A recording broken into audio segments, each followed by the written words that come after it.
Well, hi guys, it's that time. It's our Bible teaching snippet of the day. Well, today I want to talk to you about something I have just fairly recently discovered. Now, I've been looking for this for a long time.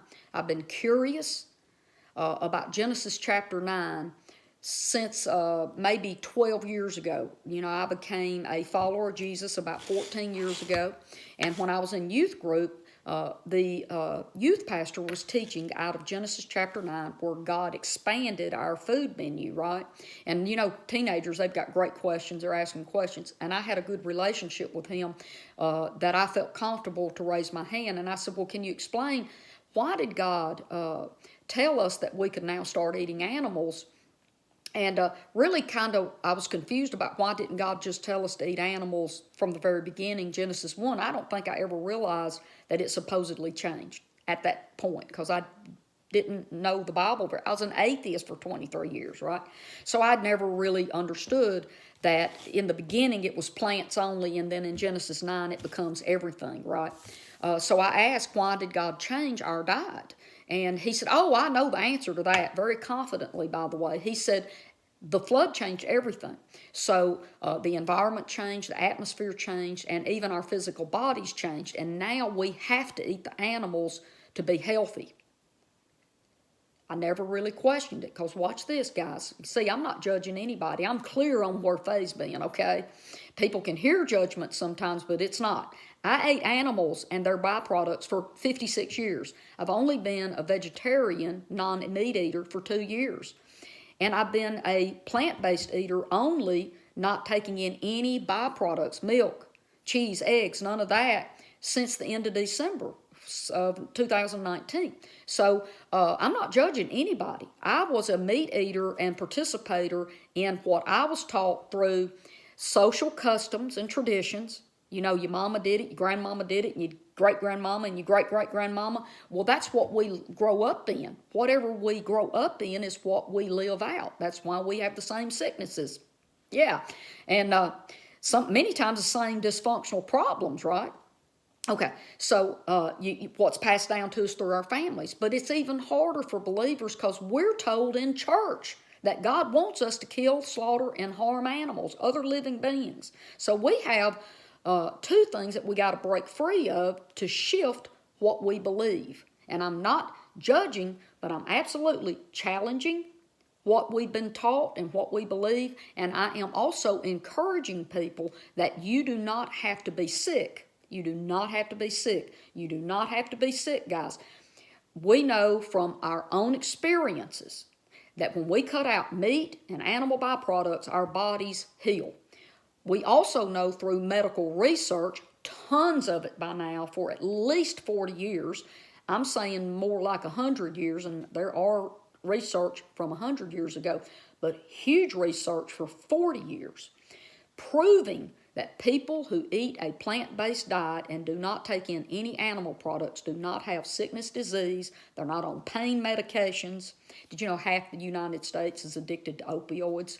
And they're not on any prescription drugs to help them live with their sickness, which is high as well. The average American, it has gone from 5.5 as an average on up to closer to 7 prescriptions per American average, okay? So we definitely have some issues. So let me get back on course here on this teaching. I want to share with you something that I finally found. I taught on Genesis 9 on February the 6th, so I have found this information since that time, okay?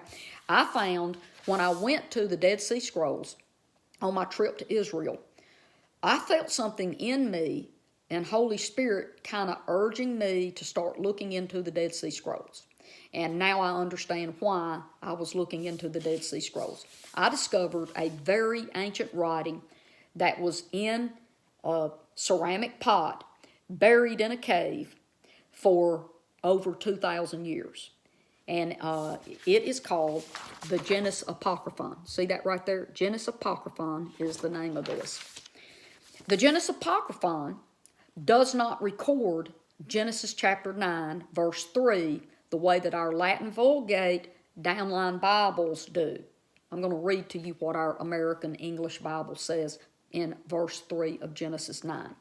everything that moves, everything that is alive is yours for food. Earlier, I gave you the green plants, but now I give you everything for food. But you must not eat meat, parenthesis, flesh, that has blood in it, because blood gives it life. And I will demand and require blood for blood and life for life. Now, Genesis 3 says, I can eat anything. If it's breathing and moving, I can kill it and eat it. And that means toddlers and any other human or an old person, because it is everything that moves and everything that is alive. See, that don't make sense to me. And then the very next verse, though, contradicts and says, but you must not eat anything that's got blood in it, because blood is what gives it its life. Just a contradiction. That has always bothered me. Now, I can teach on this later. I might do one tomorrow. Even the Greek Septuagint, when I started studying that to find out what Genesis 9 said, it says that God gave us the reptiles and the plants, but it doesn't say every living thing. Just the reptiles were added. So, and I've read Genesis 9, by the way, before you start accusing me of things, no less than 180 different translations. Okay? So I found what I've been looking for, Genesis Apocryphon. I want to first, before I go any further, I'm going to explain to you, I'm going to give you the meaning of what the word Apocryphon means. Okay? Here we go.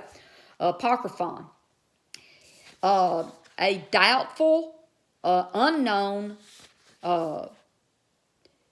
writer or author of the document. So Apocryphon doesn't, now we've added it to mean that it's probably not authentic and it might not be true, but that's not the original meaning of Apocryphon. Apocryphon just simply meant we don't know who wrote that, okay?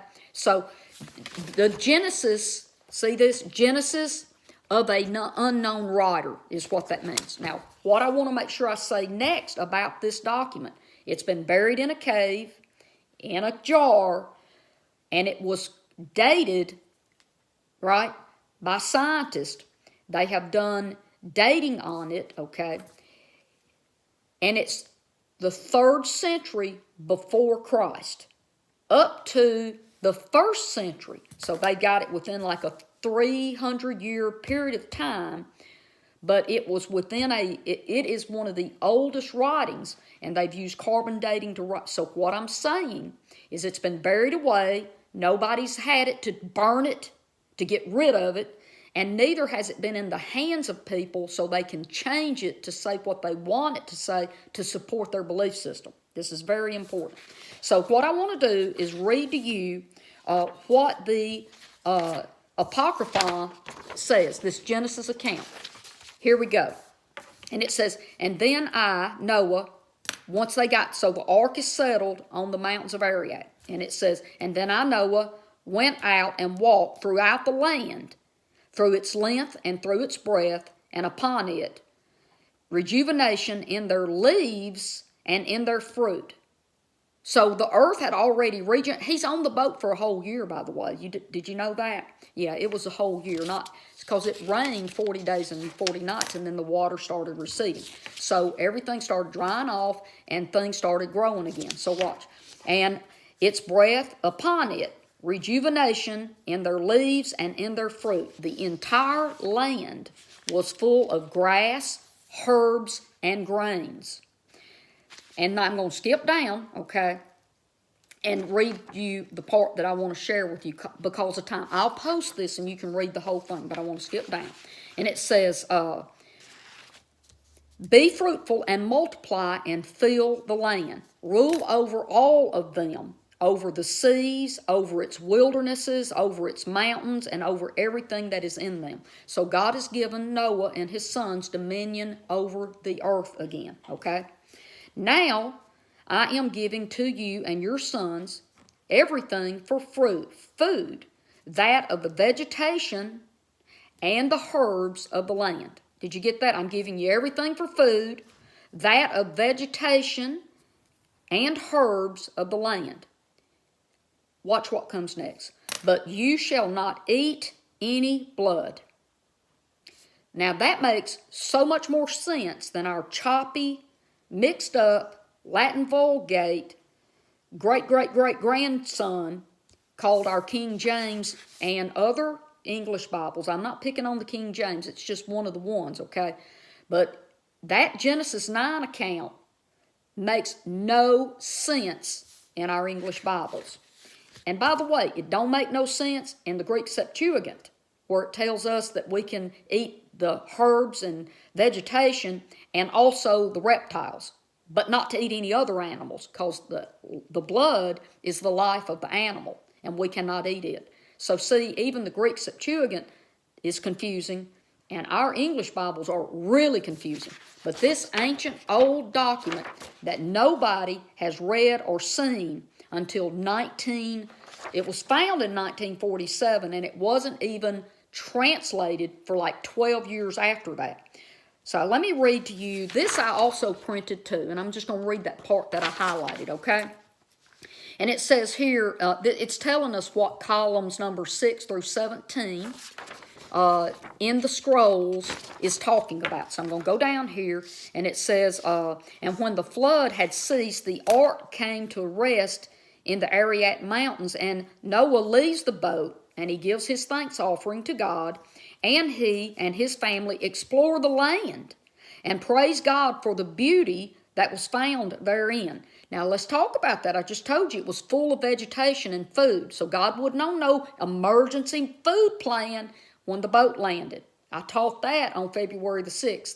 God is not in an emergency mode to go, okay, I lost my temper and flooded the earth. Now what's Noah and the kids going to eat? No. They had food on the boat, and that's something else that's in this Genesis Apocryphon before this. It talks about he sent Noah out to the gardens and picked vegetation, the grains, to put on the boat. I love this translation, this Genesis Apocryphon. Let me keep reading real quick here. And it says, he and his family explored the land and praised God. I read that. Now, God appears to Noah and makes a covenant with him and to his sons to rule over the earth so long as he and his sons do not consume blood. This covenant between God and man is made manifest by a rainbow, a sign for Noah in the clouds. Noah and his family adhere to the covenant. What? Listen to Bible teacher. Noah and his family adhere to their covenant with God by cultivating the land. Did you get that? By cultivating the land. Okay. So I'm going to stop reading here. So this is what I want you to know. Number 1, Noah did not kill animals on the boat to eat them. God was not in an emergency plan, survival mode, and had Noah start killing and eating animals after the flood. Okay?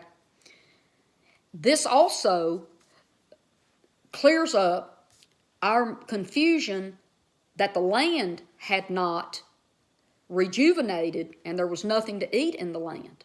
Now, it hints to it in our Bibles because it says the dove brings back the olive branch to Noah, and he knows that there's vegetation on the earth, but we don't understand that. But right here, we know that there's food in the earth. It's full of food. So there's not an emergency kill an animal to survive plan. It wasn't needed because God doesn't work that way, okay?